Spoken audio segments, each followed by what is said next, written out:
Hello students, आज हम home science के एमए सेकेंड ईयर के सेकंड पेपर एक्सटेंशन एजुकेशन में जो हमारा कम्युनिकेशंस मॉडल्स हैं उनके बारे में हम आज जानेंगे। तो संचार प्रक्रिया यानी कम्युनिकेशन प्रोसेस जो होती है, संचार यानी जब दो या एक व्यक्ति दूसरे व्यक्ति से या दूसरे दो अधिक व्यक्तियों में जब संचार होता है तो उसके अंतर्गत जो प्रतिमान होते हैं, जो मॉडल्स होते हैं, उनके बारे में हमें जानना है। तो कम्युनिकेशन मॉडल्स जो होते हैं वो वैज्ञानिकों द्वारा व्यक्त किए गए हैं, जिनमें हमारे अरस्तू के अनुसार मॉडल है, कैनेथ के अनुसार है, बर्लो के अनुसार है, दहामा के अनुसार है एंड अदर और भी बहुत सारे विद्वान हैं जिन्होंने कम्युनिकेशन मॉडल्स के बारे में बताया है। तो इनमें प्रमुख रूप से अगर हम पहले बात करें तो अरस्तू का मॉडल जो है संचार प्रक्रिया का जो हमारा प्रतिमान है वो काफ़ी अच्छा माना जाता है, जिसमें हमारे 3 पॉइंट्स होते हैं। एक तो होता है हमारा स्पीकर यानी जो बोल रहा है यानी वक्ता, दूसरा होता है हमारा स्पीच यानी भाषण, मीन वो क्या बोल रहा है, वो क्या बताना चाह रहा है, वो कहलाता है हमारी स्पीच। और तीसरा होता है सुनने वाला यानी श्रोता या ऑडियंस। तो अरस्तू ने संचार प्रक्रिया का जो उन्होंने मॉडल बताया है उसमें उन्होंने तीन चीज़ों का समावेश किया है, जिसमें स्पीकर, स्पीच एंड ऑडियंस होता है। इसके बाद हम बात करते हैं कैनेथ ब्रूक मॉडल की। तो जो कैनेथ थे और ब्रूक, उन्होंने संचार प्रक्रिया के अंतर्गत कितने तत्व माने? उन्होंने 5 तत्वों को माना है। उन्होंने बताया कि जो हमारा फंक्शन यानी कोई कार्य होता है और उसके जो बैकग्राउंड जो फीचर्स यानी कि जो उसकी पृष्ठभूमि है, उन दोनों को महत्वपूर्ण बताया कि मीन आपका जो कार्य है और जो आपकी पृष्ठभूमि है उसके अंदर क्या क्या चीज़ें हैं। तो एक उन्होंने बताया कि एक एजेंट होता है यानी जो संचार कर रहा है, जो काम अरस्तू के मॉडल में स्पीकर था यानी वक्ता था, यहाँ पे उस चीज़ का स्थान ले लिया एजेंट ने यानी जो संचारक है। दूसरा आपका एजेंसी यानी संचार माध्यम, जैसे यहाँ पे संचार माध्यम में स्पीच था, अब उसका स्थान ले लिया एजेंसी ने, क्योंकि ये समय के साथ साथ ये इनका स्वरूप बदलता गया, क्योंकि अरस्तू के समय में ग्रामोफोन, फोन, टेलीफोन आदि नहीं प्रचलन में थे। तो उन्होंने सीधा सीधा बताया था कि एक वक्ता होता है, एक श्रोता होता है और वक्ता जो बोल रहा है यानी स्पीच, बस उसका ही काम होता है।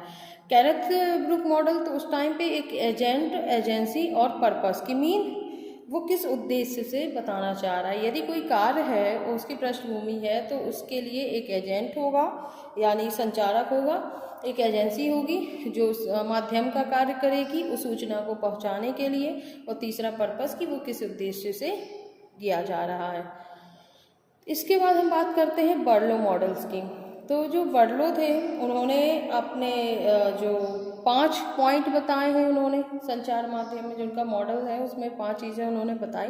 सोर्सेज यानी साधन, इसके बाद आपका आता है इनकोडर यानी जो दे रहा है संकेत, या कहा जाए इसको सही हिंदी वर्ड में तो संकेत करता जो होता है जिसे हम इनकोडर बोलते हैं, यानी जो भेज रहा है मैसेज। इसके बाद मैसेज चाहिए, क्योंकि कोई भी अगर चीज़ बतानी है तो वो मैसेज ही कहलाती है, क्योंकि एक साधन हो गया, फिर एक भेजने वाला यानी प्रेषक हो गया, दूसरा मैसेज जो वो भेजना चाहता है वो मैसेज, इसके बाद वो किस माध्यम से भेजा जा रहा है वो होता है हमारा चैनल, और इसके बाद आपका कौन है, डिकोडर कहलाता है, संकेत जो वाचक होता है। इसके बाद जो उसे हम डिकोडर कहते हैं, और इसके बाद आता है लास्ट में रिसीवर यानी जिसे वो प्राप्त हो रहा है। तो जो बर्लो वैज्ञानिक थे फिर समय के अनुसार इसमें भी आपके चेंजेस हुए। पहले अरस्तू आपका कैनेथ ब्रूक मॉडल आया, उसके बाद बर्लो मॉडल था। जो बर्लो वैज्ञानिक थे उन्होंने बताया कि सोर्सेज यानी साधन होते हैं जिनमें कि encoder, message channel, decoder and receiver होता है। इसके बाद आपका चौथा जो इम्पोर्टेंट है, जो आपके एग्ज़ाम में भी पूछा जाएगा, दहामा मॉडल। तो ये आधुनिक समय के अकॉर्डिंग इसको बनाया गया है, जिसमें एक सेंडर यानी एक प्रेषक होता है जो मैसेज को भेजता है। इसके बाद मैसेज होता है, यानी जो आपको संदेश देना है वो एक संदेश होता है। फिर आप बात करें आपका ट्रीटमेंट यानी प्रतिपादन, कि उसको हमें कैसे भेजना है, किस तरीके से भेजना है। चैनल यानी आपका होता है जो चैनल माध्यम, कि किस माध्यम से भेजना है। रिसीवर यानी प्राप्त करता। तो दहामा जो मॉडल है वो दहामा वैज्ञानिक ने ही दिया था, इसका प्रतिपादन किया था, जिन्होंने बताया कि एक सेंडर भेजने वाला होता है, एक मैसेज होता है, फिर उस मैसेज को कैसे भेजना है। भेजने का तात्पर्य यह है कि जिसको हम मैसेज भेज रहे हैं उसको समझ में आना चाहिए। यदि कोई व्यक्ति ज़्यादा पढ़ा लिखा नहीं है तो हम उसे उस हिसाब से भेजेंगे कि वो उसे समझ में आ जाए। जैसे हमने उसमें चित्रों का समावेश कर दिया, उसमें थोड़ी सी चीज़ें हमने उसमें एक्स्ट्रा इंक्लूड कर दी, जैसे कि उसमें जो लैंग्वेज है वो क्षेत्रीय भाषा में कर दी। जैसे कोई क्षेत्रीय भाषा का व्यक्ति है तो उसे क्षेत्रीय भाषा में हमने उसे कन्वर्ट कर दिया।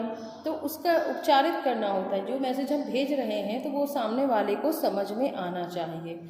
इसके बाद कौन सा माध्यम यूज़ कर रहे हैं, डाक द्वारा भेज रहे हैं कि अब मोबाइल फ़ोन द्वारा आप भेज रहे हैं। तो ये चीज़ें आपकी इम्पोर्टेंट है कि रिसीवर यानी प्राप्त करता। तो अब आपको क्लियर हो गया होगा कि अरस्तु मॉडल में सिर्फ 3 चीज़ें थी, speaker, speech and audience. Kenneth Burke model में आपके फंक्शन एंड बैकग्राउंड फीचर्स में आपका एजेंट, एजेंसी एंड पर्पस आ जाएगा। बर्लो मॉडल में आपका sources, encoder, message and channel, decoder and receiver. And दहामा मॉडल में आपका sender, message, treatment, channel and receiver आपका हो जाएगा। तो ये आपके इम्पोर्टेंट जो मोस्ट आपके एग्ज़ाम में भी पूछे जाने हैं, ये चारों मॉडल मैंने आपको क्लियर कर दिए हैं। तो अरस्तु का मॉडल एंड दहामा मॉडल। अरस्तु सबसे पहले का मॉडल है, दहामा आपका न्यू ऑथेंटिक है।